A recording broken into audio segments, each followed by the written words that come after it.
Bismillahirrahmanirrahim. Assalamualaikum warahmatullahi wabarakatuh. Innal hamdalillah nahmaduhu wa nasta'inuhu wa nastaghfiruh wa na'udzu billahi min syururi anfusina wa min sayyiati a'malina. May yahdihillahu fala mudilla lahu wa may yudlilhu fala hadiyalah. Asyhadu an la ilaha illallah wahdahu la syarikalah syahadatan tunjina min azabin alim wa ashhadu anna Muhammadan abduhu wa rasuluh khatamul anbiya'i wal mursalin amma ba'd. Pertama dan yang terutama sekali, marilah sama-sama kita senantiasa meningkatkan rasa syukur kita kepada Allah Subhanahu wa taala yang telah memberikan kesempatan kepada kita semua dalam rangka berta'abbud kepadanya. Alhamdulillah, pada siang hari ini melalui ibadah salat zuhur ini kita masih dapat melaksanakan kegiatan seperti biasa, yang mudah-mudahan Allah catat kita sebagai hamba-hambanya yang taat kepada Allah Subhanahu wa ta'ala. Salatu wassalam dengan mengucapkan Allahumma salli ala Sayyidina Muhammad. Assalamualaikum ya Rasulullah. Tidak bosan-bosannya tercurah kepada baginda Rasulullah sallallahu alaihi wasallam. Kaum muslimin wal muslimat, Bapak Ibu sidang jamaah salat zuhur yang dimuliakan Allah Subhanahu wa taala. Pada kajian kita pada hari ini, pada siang hari ini, kembali menyambung apa yang telah kita sampaikan pada 2 pekan yang lalu tentang golongan orang-orang yang didoakan oleh malaikat, dan sebaliknya ada juga kelompok orang-orang yang dikutuk oleh malaikat. Pada pertemuan 2 pekan yang lalu kita sudah sampaikan kelompok pertama, di mana sekelompok orang yang didoakan oleh malaikat, yaitu orang-orang yang berkekalan uduknya di malam hari, dan ketika itu juga dia langsung tidur dalam keadaan beruduk atau dalam keadaan suci.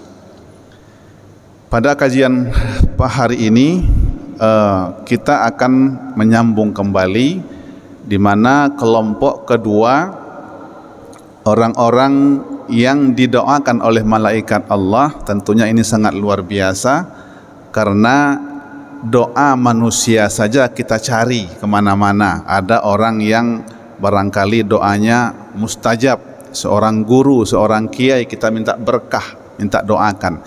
Apalagi kalau sudah sampai malaikat yang mendoakan kita. Ini tentunya sangat luar biasa dan diijabah oleh Allah Subhanahu wa ta'ala. Saya akan mulai kelompok kedua ini dengan satu hadis yang diriwayatkan oleh Imam Muslim yang diterima dari Abu Hurairah.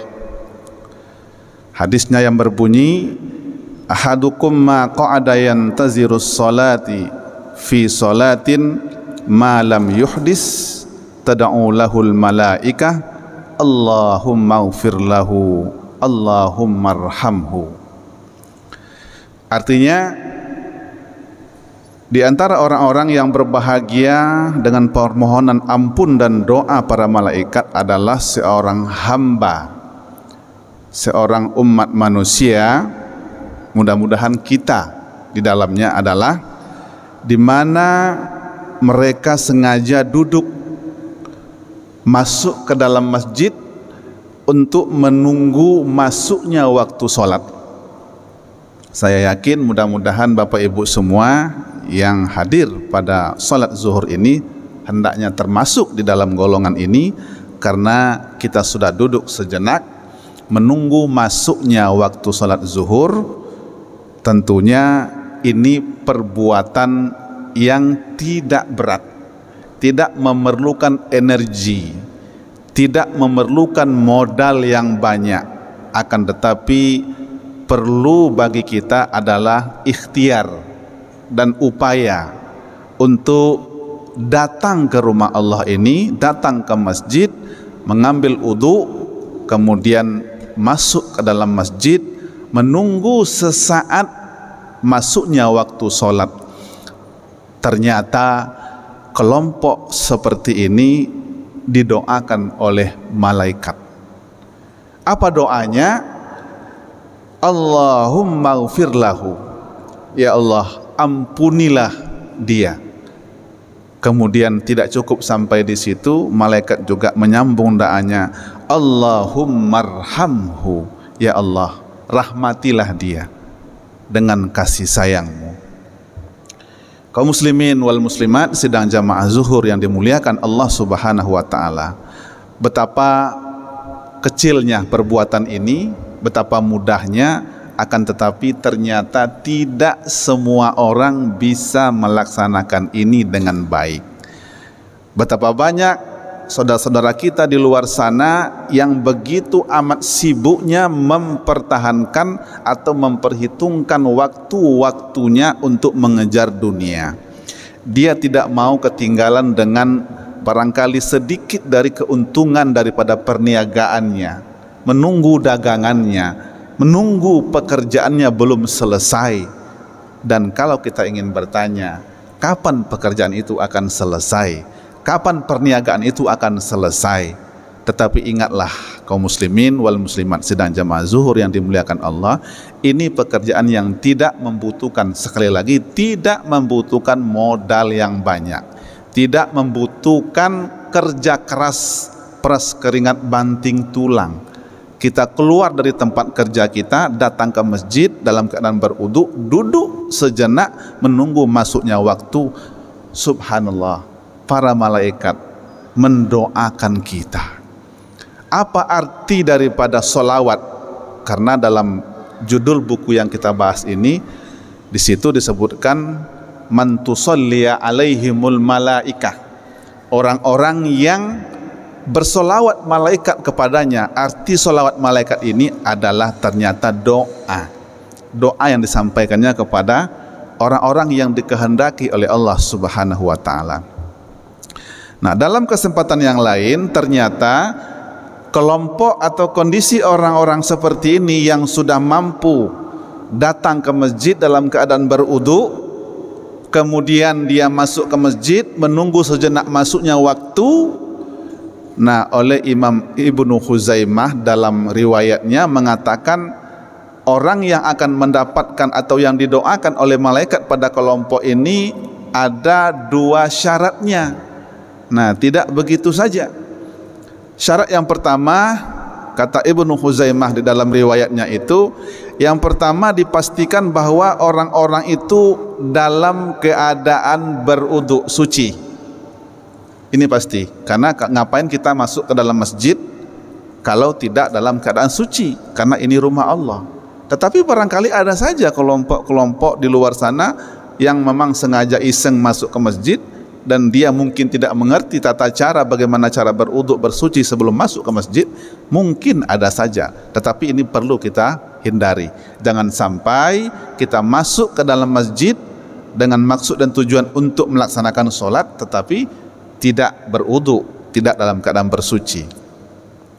Nah, jadi dipastikan bahwa kita dalam keadaan berwudu. Itu yang pertama, kata Ibnu Khuzaimah. Yang kedua, kata beliau, syarat yang kedua agar didoakan oleh para malaikat ini, yang kedua adalah syaratnya bahwa seseorang itu selama dia tidak mengganggu orang lain. Apa maksudnya? Ketika tadi kita sudah duduk dalam keadaan berwudu menunggu sejenak masuknya waktu sholat, usahakan jangan lagi berbicara, bercerita yang bukan-bukan. Jangan lagi saling mengusik satu dengan yang lain. Dan kalau bisa juga jangan lagi beraktivitas dengan handphone kita. Off-kan handphone kita pada waktu itu. Kita khusyuk, kemudian benar-benar ingin mendapatkan doa daripada malaikat Allah Subhanahu wa taala. Ini sungguh sangat luar biasa. Ketika kita penuhi daripada dua syarat ini, mudah-mudahan kita tergolong kepada orang-orang atau kelompok yang didoakan oleh malaikat Allah Subhanahu wa taala. Bayangkan saja Bapak Ibu kaum muslimin, kalaulah sudah malaikat yang turun tangan mendoakan kita, dan kita nggak pernah tahu ini, tidak pernah juga kita meminta, wahai malaikat doakanlah kami, doakanlah saya, enggak. Tetapi secara spontan ini merupakan ikrar daripada malaikat ini, dia mendoakan. Karena apa? Karena ada unsur-unsur kebaikan yang dilakukan oleh hamba-hamba Allah, tentunya yang telah dikehendaki oleh Allah Subhanahu wa ta'ala. Sekali lagi, masjid yang seluas ini ternyata hanya diisi oleh hanya sekian orang saja. Kemana yang lainnya? Mungkin ada di masjid-masjid lain yang barangkali juga insya Allah mereka akan didoakan oleh malaikat Allah dalam kebaikan yang tadi bunyinya adalah Allahumma ghfirlahu, Allahumma arhamhu, ampuni dia ya Allah dan berikan kasih sayangmu, kasihi dia. Kalau sudah malaikat yang berdoa kepada Allah, kaum muslimin wal muslimat sedang jamaah zuhur yang berbahagia, insya Allah doa ini tidak akan tertolak. Kemudian setelah kita menunggu masuk waktu, waktu pun masuk, kemudian barangkali juga iqamat pun datang, kita menuju solat yang kita maksud barangkali siang ini adalah solat zuhur contohnya.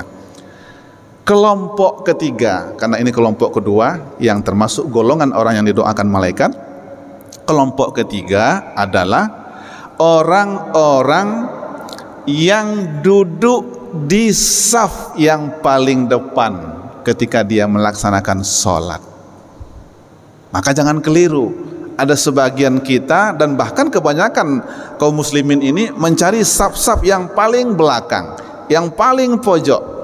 Padahal ternyata di saf yang paling depan ini bukan hanya sekadar di situ ada keutamaan dan fadilah yang sangat luar biasa, ternyata malaikat pun mencari-cari orang yang duduknya pada posisi saf yang paling depan, dan mereka ini ikut didoakan oleh malaikat. Tentunya kalau doa malaikat insya Allah istijabah. Lalu bagaimana kehebatan daripada saf pertama ini? Karena orang sering mengartikan bahwa saf-saf di depan itu, saf yang pertama terkhusus itu hanya khusus untuk orang-orang ya pejabat, orang-orang hebat, orang-orang berilmu. Tidak.